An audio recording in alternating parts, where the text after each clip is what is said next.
King Charles has named his youngest brother, Prince Edward, the Duke of Edinburgh, a title held, of course, by his late father, Prince Philip, for more than 70 years. It had been the late Prince's wish for Prince Edward to be granted the dukedom after his death. Buckingham Palace had not seen a family gathering dissolve so suddenly since the reign of Edward VII. On a grey, rain-streaked morning last November, Prince Edward was observed departing the quadrangle, his expression unmistakably tense, a car door shutting with enough force to reverberate beneath the stone facade. Moments before, his sister, Princess Anne, had gathered her briefing papers, offered a measured nod to the footman, and walked without a word back toward her office in the palace's east wing. What had erupted behind those gilded doors, according to several sources familiar with the situation, was yet another stalemate with their older brother, King Charles III, over a single burning question. When, if ever, will their late mother's sealed document be opened for the very heirs it names?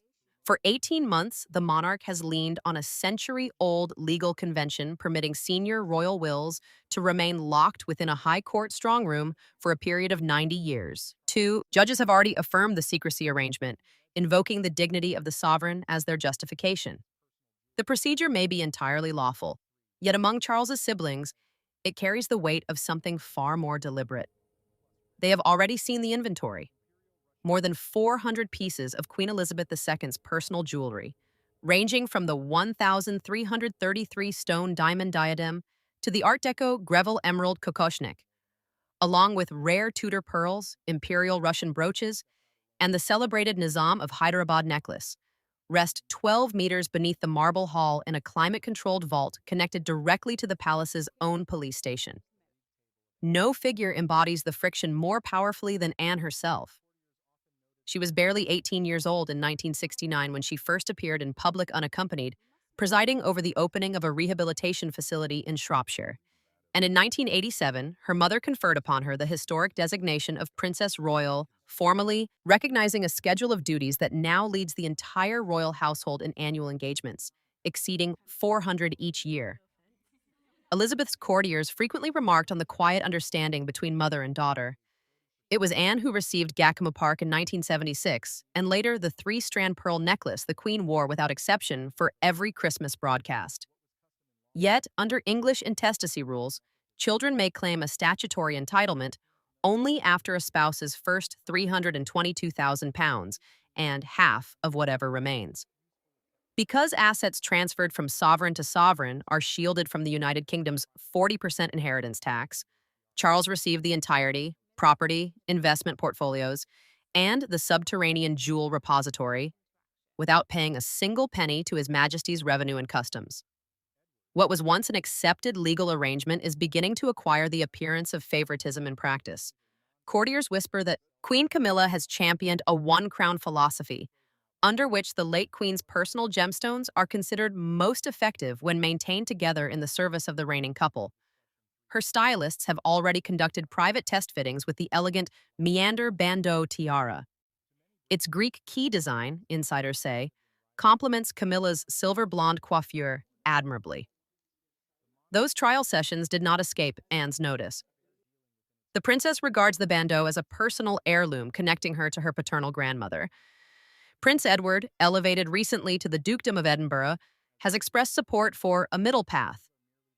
Unseal the will for the non-sanctioned heirs, meaning himself and Anne, while continuing to exclude Prince Andrew, who remains sidelined by scandal.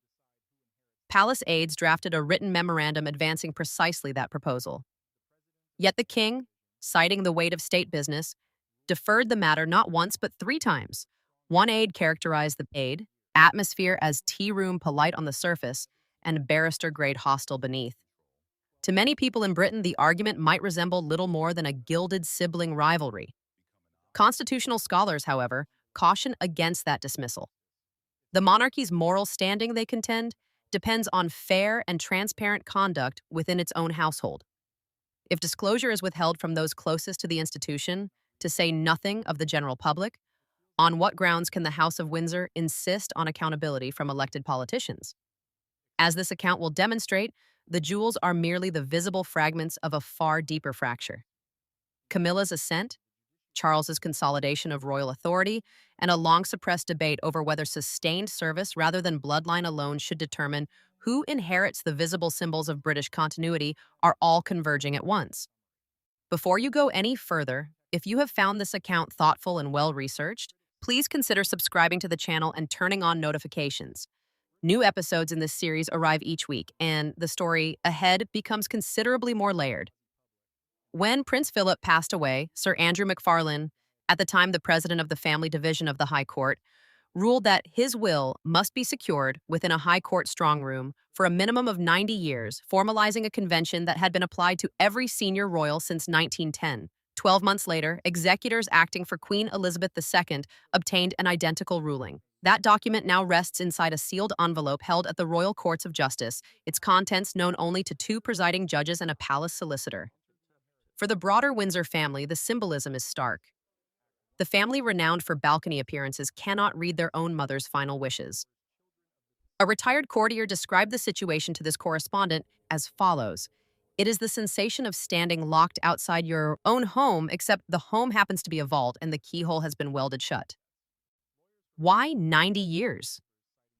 In 2023, the judiciary published a rare procedural guide on the matter. Only when a professional archivist from the Royal Archives certifies that historical importance outweighs personal privacy can a royal will be unsealed, and even then the public may receive nothing more than an edited summary. Supporters of the convention argue that the arrangement shields descendants from prurient examination. Critics maintain that it transforms opacity into a tool for resolving intra-family disputes in favor of whoever currently holds power. English inheritance law draws a distinct boundary between the Crown Estate, which belongs to the public, the duchies, which occupy a quasi-public position, and personal property.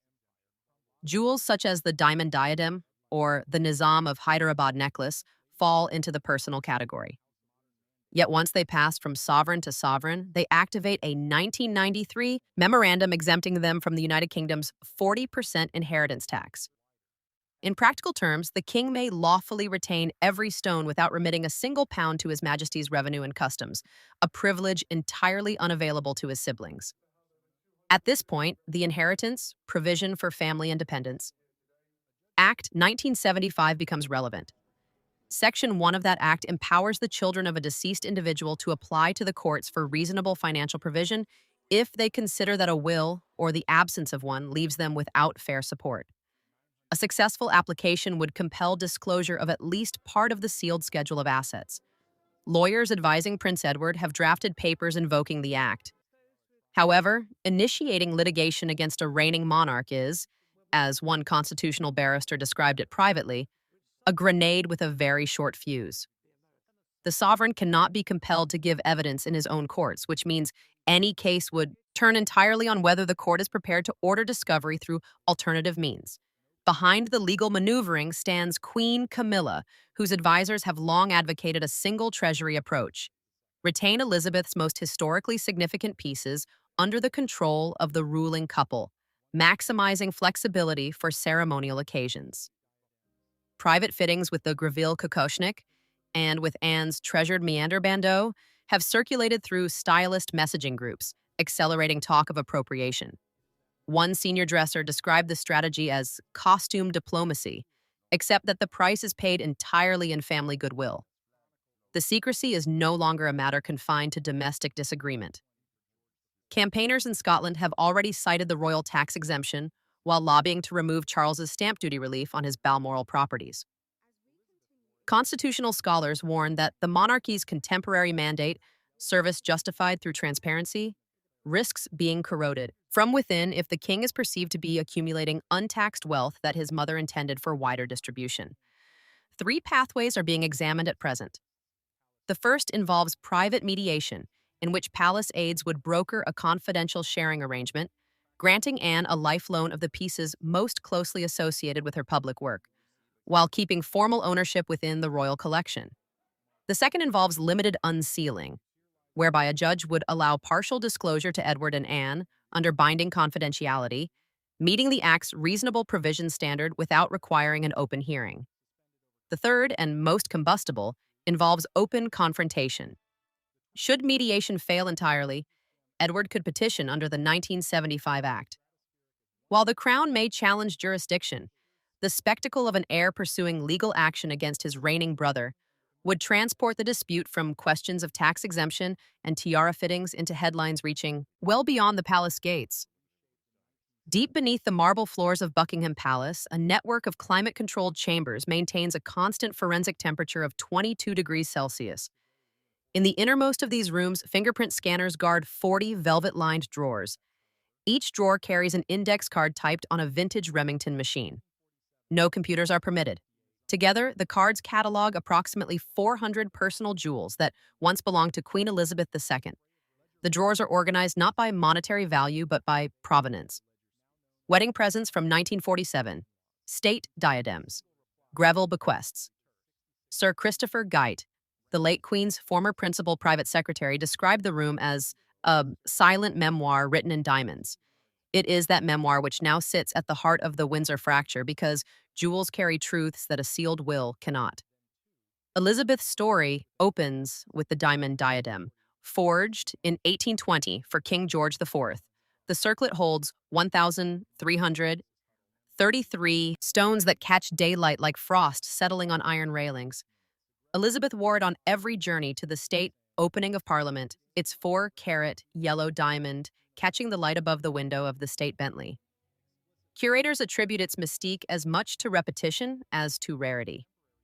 From Victoria to Elizabeth, the diadem came to serve as shorthand for constitutional continuity itself. Camilla's stylists, according to palace sources, have already requested test mounts to confirm that the frame suits the new queen's hairstyle, a practical exercise that nevertheless produces audible unease in Anne's apartment. A more nakedly financial symbol of dynastic power rests in a separate tray marked Cullinan relics. Here lies the brooch the late queen affectionately called Granny's Chips. Cullinan III, a 94.4-carat pear-shaped stone suspended above Cullinan IV, a 63.6-carat cushion-cut diamond. The twin stones were cleaved from the largest gem diamond ever extracted from the earth and together command estimates as extraordinary as 180 million pounds. Their scale renders them effectively uninsurable. They travel exclusively under armed escort and have appeared in public on fewer than 12 occasions.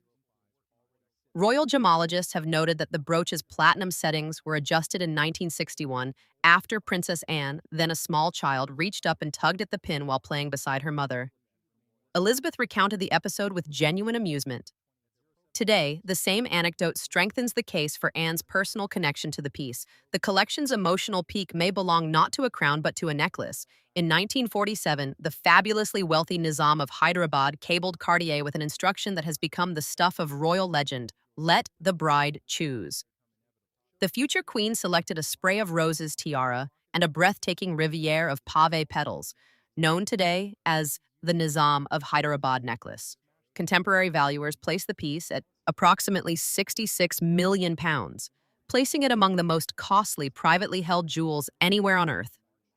Elizabeth wore it sparingly, its luminosity almost too intense for electric light, but photographs from a 1952 film premiere show Princess Anne, then 2 years of age, transfixed by the reflections dancing across her mother's gown. People close to Anne report that she keeps a framed copy of that photograph on her writing desk at Gatcombe Park, a private reminder that jewels can be memories long before they become assets. If the Hyderabad diamonds speak of romance, the Greville emerald kokoshnik carries the scent of intrigue.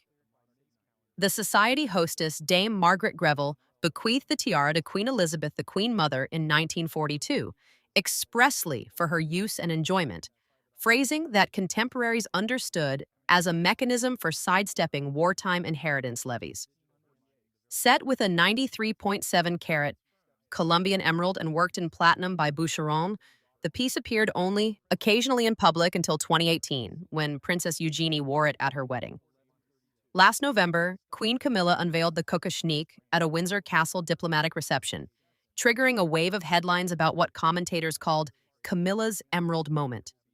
Historians pointed out that Anne, despite 5 decades of senior royal service, had never once been offered the tiara, not even as a temporary loan.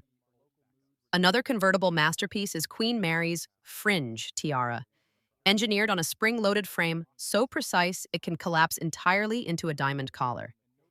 The piece famously broke on Elizabeth's wedding morning, requiring a police-escorted dash to Gerard's workshop. The repaired circlet later graced Princess Anne in 1973 and Princess Beatrice in 2020. Its capacity to transform from tiara to necklace exemplifies what jewelers describe as the utility aristocratic aesthetic of the 1910s. Critics argue that such adaptability, so evidently suited to working royals of Anne's kind, makes a compelling case for distributing access rather than concentrating ownership. Older still are the Medici pearls, a warm strand of 16th century orbs worn repeatedly by Elizabeth I and later restrung for her 20th century namesake. Unlike diamonds, natural pearls absorb the oils of the skin, deepening in color over decades. Microscopic spectroscopy has confirmed that the nacre of these pearls carries traces of Renaissance cosmetics. Anne has reportedly asked that the strand remain on public display whenever it is not required for official photography, a position her brother has yet to endorse. The inventory sheets indicate at least 63 tiaras, 90 brooches, 70 pairs of earrings, and 200 assorted necklaces, bracelets, and hairpins. Gemologists at the Royal Collection Trust estimate that the personal trove could rival the crown jewels in outright market value were any of it ever offered at auction, though its cultural worth defies simple pricing. Within the palace, the list is sometimes referred to as the deep grammar of monarchy, each glittering noun a reference point that only those fluent in heraldic custom can properly parse. For Princess Anne, the grammar is entirely practical rather than poetic. She tends to favor the aquamarine pine flower tiara, a gift from her grandmother, and the low-profile diamond festoon, both selected because they remain stable during military parades in high wind. One aide once joked that Anne treats tiaras like hard hats, safety equipment for the duty site. That sensibility explains why public sympathy for her position runs so deep. When viewers see Anne presenting gallantry awards in coastal drizzle, her complexion ruddy and her demeanor untroubled, they see a woman who has earned a right to her mother's keepsakes rather than simply inherited a claim to them. Camilla's increasingly frequent appearances in showpiece diadems, by contrast, feeds a counter-narrative of acquisition. Royal observers still recall a remark she made to a stylist, overheard and subsequently leaked, to the effect that the meander bandeau sits beautifully against silver hair. The comment might have dissolved into the general background noise had it not coincided precisely with King Charles's most recent postponement of the Wills family reading. Every televised appearance now generates circumstantial evidence for what Prince Edward privately calls the audit of suspicion. That audit is informing legal planning. Lawyers advising Edward have traced provenance chains demonstrating how many marquee pieces, including the Cullinan brooch, the fringe tiara, and the Hyderabad necklace, entered the collection at moments of public celebration rather than sovereign succession. Their argument is that jewels rooted in national ritual belong, at least in the moral sense, to the branch of the family that continues to perform that ritual most conscientiously. By that reasoning, Anne is not merely a potential beneficiary. She is the living vehicle through which the gems continue to carry meaning across the Commonwealth. Yet monarchy ultimately trades on perception as readily as on precedent. Should Charles concede even a modest redistribution, observers will describe it as enlightened stewardship. Hold firm, and the public perception hardens toward hoarding. Supporters of Anne circulate the idea that she would accept a lifetime loan arrangement, legal title remaining with the king, custodial rights extending to her. Camilla's advisors fear that any concession of that kind would establish a precedent, emboldening even Prince Andrew to advance a petition of his own. London has always learned its kings and queens not from textbooks but from flashes of light. Diamonds refracting the lamps of Westminster Hall, emeralds blazing green against the crimson of a horse-drawn coach, pearls trembling beneath the studio lighting of a Christmas broadcast. Every public appearance of a royal jewel transforms an object of metallurgy into a passage of collective memory. And memory is now the arena in which the Windsor succession dispute is being decided. In 1953, the crowds lining the Mall watched the newly crowned Queen Elizabeth II proceed toward Westminster Abbey wearing the diamond diadem. Its 1,333 stones, the shamrock and thistle worked in brilliant cut diamonds, caught the light with such ferocity that newspaper photographers complained of overexposed negatives. The moment pressed the diadem onto postage stamps, banknotes, and biscuit tins, and Elizabeth made it her uniform for every state opening of Parliament that followed. The diadem's unbroken attendance, 70 years without a single missed session, trained the British public to read its glare as confirmation that the constitutional mechanism was functioning as intended. When the same circlet appeared on the silver curls of Queen Camilla at Charles's first state opening, applause inside the Peers' gallery briefly drowned out the knock of Blackrod. Yet outside, camera lenses moved not to the diamonds but to the absence of Princess Anne, who that particular morning was inspecting a lifeboat station on Anglesey. Commentators wondered aloud whether the nation might have found it easier to accept the diadem on the head of the sibling, known for 430 engagements per year. The exchange exposed how rapidly ownership and symbolism can separate. The king may store the diadem in his vault, yet a considerable portion of the public apparently holds it in Anne's silhouette. No jewel sharpens that tension more pointedly than the Greville emerald kokoshnik. When Camilla introduced it at a diplomatic reception last winter, viewers found themselves recalling that the tiara had last been seen on Princess Eugenie's wedding veil, an association with youth and bloodline that sat oddly against its sudden reappearance on a queen consort.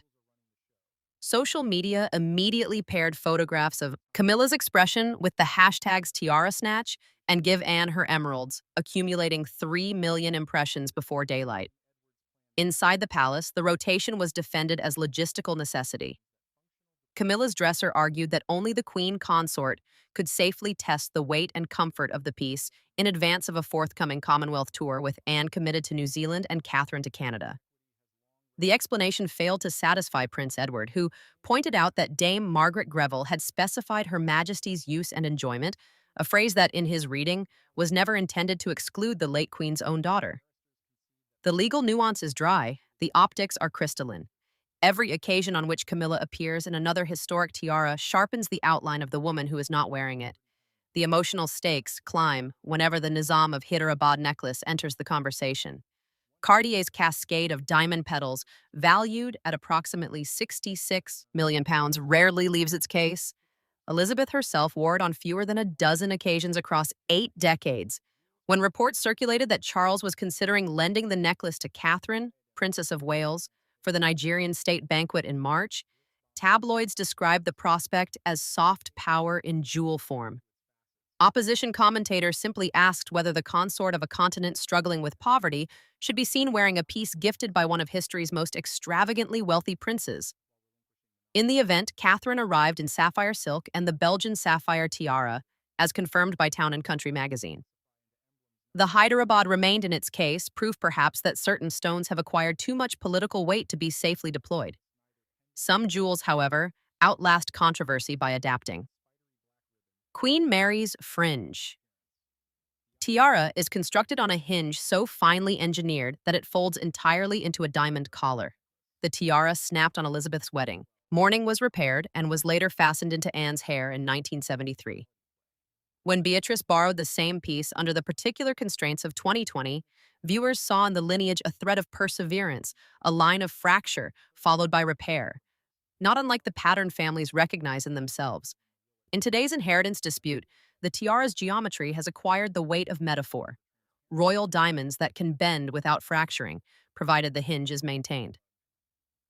Camilla's allies counter that symbolism operates in both directions. They point to the image of Charles placing the state diadem on his wife's head moments before she greeted Commonwealth youth volunteers. In that instant, they argue, the object ceased to belong to the past and became the instrument of a new monarchical partnership whose commitments extend to mental health advocacy and literacy initiatives. The strategy, conveyed quietly through private secretary corridors, is to future-proof the collection through frequent, purposeful use, making the jewels so visually associated with the current reign that any later redistribution would read in public memory as removal from the national story, not as restoration. Against that media strategy stands Anne's austere practicality. She prefers the aquamarine pine flower, among the lightest royal tiaras, gentle on the neck during cavalry reviews, and has been heard to say that if the jewels are running the show has lost its purpose. Her team maintains a spreadsheet documenting how many times each piece has appeared in photographs alongside citations for military valor or fundraising milestones. Those records underpin Edward's contingency to argue in any 1975 Act proceedings that functional deployment of jewels by a working royal generates an equitable interest deserving formal legal recognition. Legal scholars remain divided. Some observe that English equity has long acknowledged constructive trust claims, situations where an asset is managed for shared benefit. Others reply that the sovereign's immunity is the law's own hinge, one that cannot be folded at will. Yet even the most cautious barristers concede that modern monarchy is adjudicated daily in the court of images. When Anne stepped onto a North Sea oil platform last month, dressed in a navy beret and a 30-pound brooch, tabloids ran side-by-side photographs with Camilla's Kokoshnik appearance. One headline read, "Hard hat versus crown." Another, "Princess earns, Queen wears." Images, unlike wills, are already public. History suggests that jewels can absorb political meaning and still outlast their disputes. The diamond diadem has witnessed Catholic emancipation, imperial jubilees, blitz bombings, and the disruptions of Brexit. Each era projected its discontents onto its facets, only for the next generation to polish them away. But that cycle depends on rotation. The diadem passes from head to head, each wearer adding a layer of association while surrendering monopoly. Should the present deadlock calcify that rotation, Camilla exclusive and Anne sidelined, the gems risk becoming emblems not of continuity, but of confiscation. The palace press office will state only that options remain under active consideration. Now, if you would like to follow every development in this story as it unfolds, please subscribe to this channel and turn on notifications. This series will continue tracking the legal, financial, and personal dimensions of the Windsor inheritance question, and each new installment adds evidence you will not find assembled anywhere else in one place. The jewel dispute has ceased to be a subplot. It is now the lens through which the public interprets every action the House of Windsor takes. Palace officials concede that delay and denial have only intensified the impression that King Charles III and Queen Camilla are ring-fencing history and drawing on it like a private account. Behind closed doors, three conclusions are being modeled, each carrying risks sufficient to redefine the monarchy's claim on legitimacy. The first conclusion is controlled disclosure. A sealed room reading would allow Princess Anne and Prince Edward to view their mother's specific bequests, though not to take possession of them. Lawyers believe this could satisfy the 1975 Act before any petition is formally filed, while keeping the contents away from the general public. The danger lies in the possibility of leakage. A single page photographed on a mobile device would detonate across global news feeds within the hour. The second conclusion is litigation. Edward petitions the High Court for reasonable provision, requiring the sovereign's private solicitor to defend a degree of secrecy without precedent in living memory. Because the Crown cannot be compelled to testify, the case would turn entirely on whether the court is prepared to order discovery. A summons alone would puncture the aura of royal infallibility. A judgment against the king would shatter it. The third conclusion is strategic generosity. Charles voluntarily loans selected heirlooms, perhaps the Medici pearls or the pine flower tiara, to Anne for the duration of her life, banking on the optics of a visible gesture of fraternity to calm the headlines without requiring the vault ledger to be opened. Insiders warn, however, that leaving Prince Andrew without any provision invites a second round of grievances, and that loan arrangements remain revocable, leaving a permanent suspicion that generosity today can be withdrawn tomorrow. The Crown persists by persuading its subjects that grandeur and service are inseparable. Pull them apart, and diamonds become costume. For now, the vault doors remain sealed. The Remington Index continues to clack only in curatorial hands, but pressure accumulates with every public appearance of every contested piece. As one senior private secretary confided to a trusted colleague, "If we will not admit, light voluntarily, the cracks will admit it anyway." Whether the family ultimately selects disclosure, courtroom confrontation, or symbolic generosity, the decision will send consequences far beyond the limestone walls of Buckingham Palace. The jewels have always functioned as metaphors. It may not be long before they serve as verdicts. If this story has given you something to think about, please take a moment to leave a comment below. Do you believe the sealed will is a matter of private family grievance, or does the public have a legitimate interest in how the late Queen's possessions have been handled? Share your thoughts, subscribe if you have not already done so, and we will continue this story in the next episode.